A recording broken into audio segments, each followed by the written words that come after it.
Oye, que lo pasamos bien acá. Sí, bien. Excelente. Que rico que se haya ido la gift card de Chile Way ahí para consumir, para que pueda Alejandro disfrutar hoy día junto a su hija, su familia, algo rico en ese buen restaurante. Así es. Oye, Vicky, ¿tú sabes lo que es el síndrome inflamatorio multisistémico?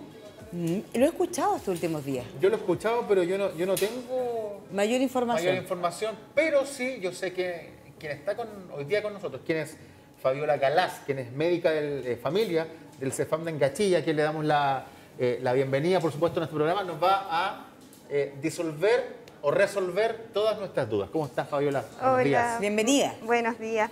Todavía en formación, médico de familia en formación. Bueno, el síndrome inflamatorio multisistémico es el PIMS, ¿no es cierto? El PIMS. Más conocido como el PIMS.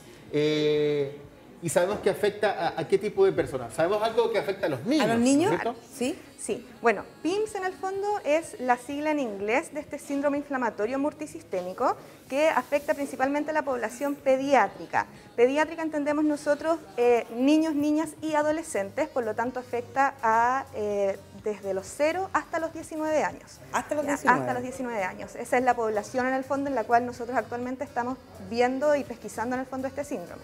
No significa que no aparezca de repente un caso de 2021. Sí, no significa que no pueda aparecer. Hasta el minuto en el fondo es esa la población centrada principalmente, pero lo más probable es que más adelante con todos los estudios estamos todos aprendiendo del COVID. Entonces, oye, pero este tema del PIMS, yo lo he escuchado que le da a este rango, a estos niños de este rango de edad, quiero decir, pero que han tenido COVID. Exactamente. Ya. En el fondo lo que tenemos es un síndrome inflamatorio que es posterior a la infección del COVID. Ya, en el fondo tenemos nosotros una reacción exagerada del organismo, una reacción desmesurada de inflamación posterior a la infección por este virus.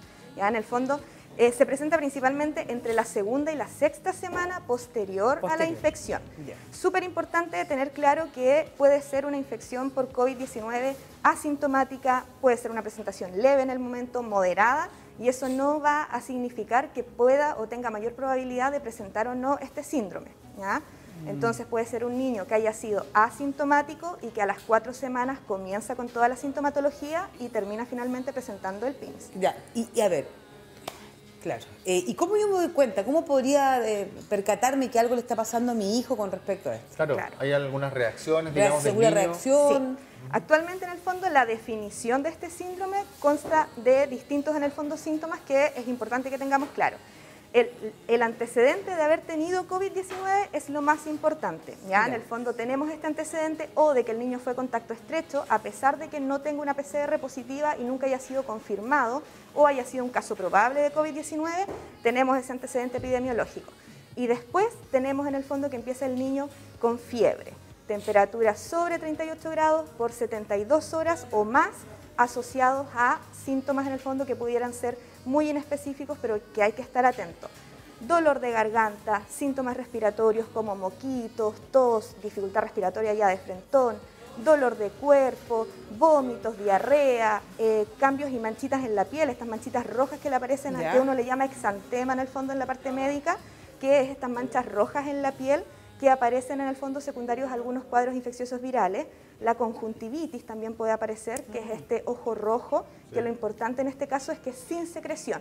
Ya en el fondo no es esta típica conjuntivitis que el ojo amanece pegado, que hay que echarle agüita para limpiarle el ojito a los niños, sino que es solamente ojo rojo. Ya en el fondo la parte blanca del ojo se coloca rojita y eso en el fondo aparece en este síndrome. ¿Ya? ¿En qué momento nosotros como padres deberíamos empezar a preocuparnos y pensar ya en recurrir a algún centro asistencial?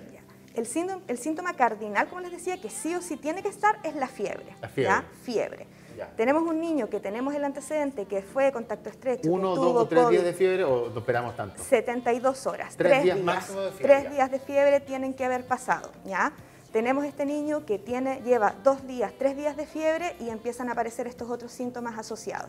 Y hablamos de fiebre, disculpa, sobre 38 sobre ya? 38 grados. Pero qué complicado, porque si yo tengo a mi hijo que tiene fiebre un día y sigue el segundo, yo ya al tiro me vuelvo loca, me desespero. No el primer día el tiene tercer fiebre, día. y el segundo no tiene fiebre, y el tercero tiene fiebre. Uno se desespera. Sí. Por ejemplo, es que si es fiebre, solo fiebre, sin ningún otro síntoma asociado, al igual que en cualquier momento prepandemia, los niños efectivamente pueden hacer cuadros infecciosos virales que no tienen mayor relevancia. Y con un día de fiebre en el fondo uno generalmente no debería acudir a consultar inmediatamente. Uno debería esperar a que aparezca en el fondo algún otro síntoma asociado. Uno como mamá se desespera, pues uno se desespera, un poquito de fiebre el niño ya... Y uno como papá dice, pero tranquilo. Los papás, claro, las mamás son las que nos desesperamos más luego. Sí, claro. tienes razón. Sí. Bueno, pero por eso es importante en el fondo entregar la tranquilidad a la gente y educar en la parte médica también, que nos falta mucho. Por eso de repente, bueno, ahora este año no pasó, pero los años anteriores saturadas las urgencias pediátricas por un día de evolución y más encima la gente se enoja porque lo traigo con mucha fiebre y no le hacen nada, solo le dan paracetamol. Claro. Porque en realidad esa es la única medida. Es la única medida en el fondo que se puede utilizar en ese momento. Pero agua ya en todas las casas. Claro, entonces, claro. Por suerte. Es que hay casos y casos. Yo te lo digo porque yo tuve a mi hijo una vez a los 6 años. Empezó con fiebre, claro. Lo llevé a un centro asistencial privado, paracetamol, a la casa. Se le pasaba. Tercer día, fiebre, vuelta, paracetamol, para la casa. Así tuvo una semana. Y de repente se me ocurre llevarlo a un doctor y me dijo su hijo tuvo una neumonía. Claro. Y la pasó caminando. Y tenía una manchita en su pulmón. Entonces, claro, había algo, pero se presentaba solamente así. Entonces, uno como papá dice, bueno, ¿qué pasa cuando se desespera? Uno tiende un poco a desesperarse. Y más en estos tiempos donde estamos viviendo una pandemia tan complicada. Claro. Fabiola, los casos en Valdivia, ¿hemos tenido PIMS acá en la región o en Valdivia propiamente tal? En Valdivia no tengo claro si es que han habido casos. ¿Ya? Yo sé que a nivel nacional tenemos en el fondo cerca de 200 casos que han ocurrido. Actualmente. Sí. Y qué es lo bueno dentro de todo, que este cuadro grave, que siempre va a requerir hospitalización, tiene una mortalidad baja. ¿Ya? En el fondo, a pesar de que hemos tenido cerca de 200 casos, en el fondo, actualmente contamos con una cifra de 3 fallecidos. ¿Ya? Entonces, es una mortalidad baja. Obviamente es terrible a ese 1% que le toca, que justo es su hijo que tiene PIMS y termina con este desenlace en el fondo de fallecer, pero ya de por sí el PIMS es raro. En el fondo nosotros tenemos como menos de un 15% del total de los casos en el fondo son pediátricos. ¿Ya? Actualmente, como ha habido un aumento de los casos, hay más casos de niños también. Entonces obviamente eso va a hacer que sea mucho más frecuente que haya niños con PIMS. ¿Ya? Entonces yo sé que por lo menos acá en Valdivia no ha fallecido ningún niño con PIMS, ¿ya? Gracias a Dios, pero no tengo claro si es que ha habido algún caso hospitalizado acá. ¿Tenemos data de esto? ¿El primer caso dónde se originó? Esto del PIMS en el fondo viene desde el año pasado ya. En el fondo el Ministerio de Salud nos instruyó a nosotros como médicos en el fondo desde julio del año pasado que comenzaron a encontrarse casos. ¿Ya? El tema es que ahora ha tomado un poco más de auge porque obviamente como hay más niños, hay más casos y ha salido también en la televisión. ¿Ya? Claro. Que han habido casos en que se ha pesquisado tardíamente, se han ingresado tardíamente a hospitalizar y se inicia el tratamiento tardíamente. Así es.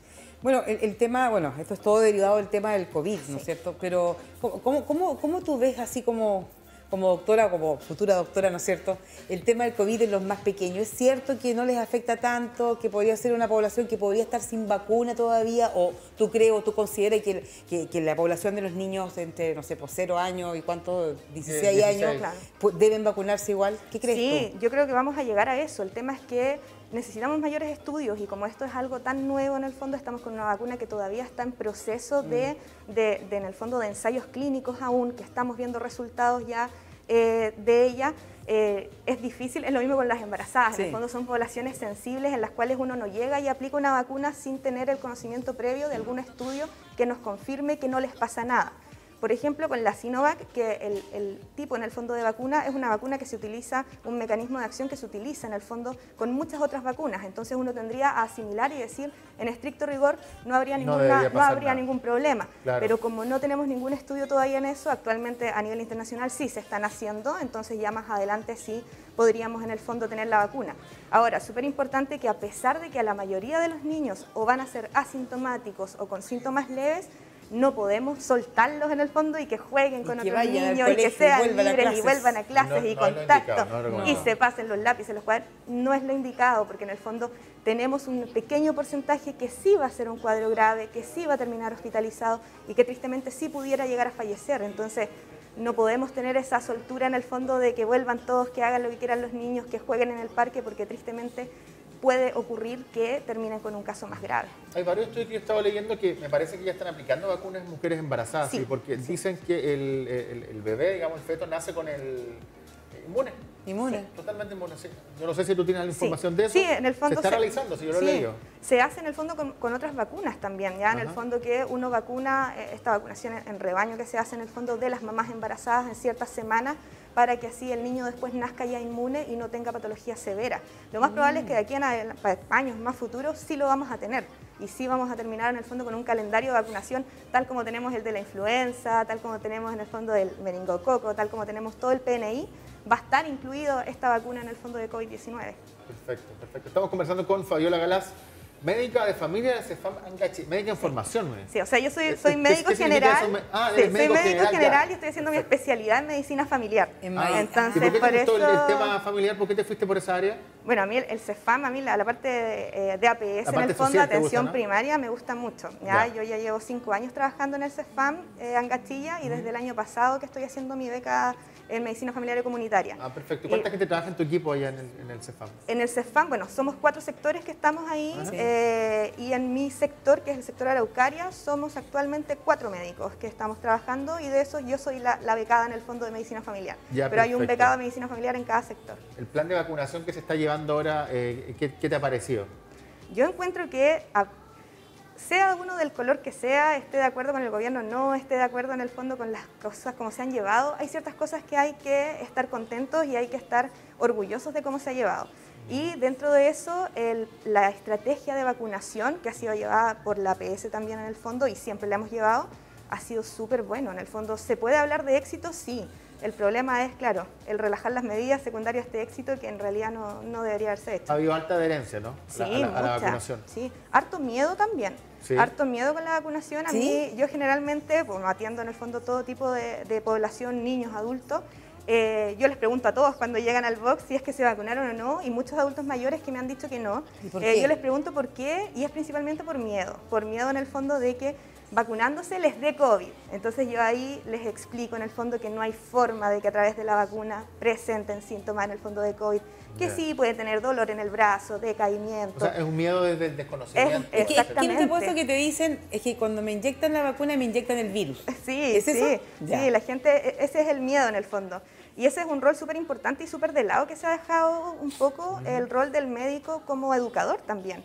En el fondo, el hacer llegar el conocimiento médico a la gente. Que no que esta diferencia tan marcada en el fondo entre yo voy a consultar y ahí está el médico, sino que yo le incluyo en el fondo y yo le explico para que comprendan, no solamente para decir un montón de cosas, sino que sea en un lenguaje que él y ella lo pueda comprender. Correcto. Y mucha gente Sin se ha tanto ido al final tecnicismo, sin digamos. tanto Claro, tecnicismo. sí. Al final la gente me dice, ya sí voy a pasar a vacunar. Entonces, Ya, bien, sí, bien, bien. sí. Bien tu labor en todo caso ahí poder... Hay algunos más duros, pero Sí. bueno, y hay muchos que me han dicho, yo me vacuno ahora por mi nieto, porque he visto esto del PIMS en la televisión, así que ahora yo me voy a vacunar, no tanto por mí, porque en realidad no tengo como, me da igual miedo, pero como sé que mi nieto, si es que le contagio yo el COVID, puede hacer este PIMS. Y tiene es un acto de amor eso. exactamente, Ya vivió toda mi sí. vida, mi nieto tiene recién viviendo, no se Sí. merece. Me digamos. cuido por él. Exactamente. Me cuido por él, Es como exacto. deberíamos hacerlo nosotros también para Por cuidar a a- nuestros adultos. Exactamente. ¿No es cierto? Por amor en el fondo y por un respeto a toda la comunidad también. Pues si en el fondo puede que a mí no me pase nada, pero efectivamente si yo contagio a alguien más, puede que esa persona termine en el fondo o con un cuadro grave o falleciendo. Un poco agotado la gente del Centro de Salud Familiar en Castilla con todo esto. Estamos volviendo a atender nosotros ahora desde marzo. ¿ya? Ah, En ya. el fondo estábamos full pandemia, así atendiendo solamente las cosas que iban llegando urgentes, pero ahora recién estamos retomando la atención de todos nuestros pacientes crónicos, de todos los controles, y la gente agradecida, porque en el fondo se sentían un poco abandonados, un poco dejados de que no me han visto en un año, más encima que tocó estallido social, después pandemia, entonces hay gente que desde el 2019 que estaba sin controles. Entonces ahora la gente estamos retomando las atenciones de a poco, con los aforos permitidos, y la gente contenta, sí. Sí, me imagino. Sí. Y bueno, Fabiola, bueno, repitamos las medidas o las recomendaciones a los padres y madres que nos están viendo a esta hora respecto al PIMS, ¿no es cierto? Y si notan ¿Y algún cuál sería tipo de- a dónde tendríamos que poner Claro. ojo, como diríamos Exactamente. Bueno, sí. como conversábamos en el fondo, el PIMS no se contagia. El PIMS es un síndrome inflamatorio multisistémico posterior a la infección por COVID-19. Ya. Entonces, la única forma de evitar que a mi hijo le dé PIMS es evitando el contagio de COVID-19. ¿Y cuáles son las medidas? Las medidas archiconocidas ya a esta altura, que cuestan mucho, pero hay que mantenerlas: el distanciamiento físico con la gente que no vive en nuestra casa, el lavado de manos frecuentes y el uso de mascarillas. Idealmente quirúrgicas en el fondo, idealmente, o de tela en el fondo de 3 capas. Exactamente. Bueno, Fabiola, muchas gracias. Enviarle saludos a todo el equipo, ¿no es cierto? Sí, en Gachilla, de CEFAM de del CEFAM Gachilla. Gachilla, al sector de las Araucarias. Araucarias que deben estar viendo, si no esto después queda registrado en redes sociales y en YouTube para que puedas compartirlo con tus colegas. Muchas gracias y mucho éxito entonces en todo lo que venga en esta especialidad de salud familiar. Muchas gracias. Muchas gracias, Fabiola. Que esté muy Vamos bien. a una pausa. Oye, un corte comercial pequeñísimo y a la vuelta me someto y me entrego a las manos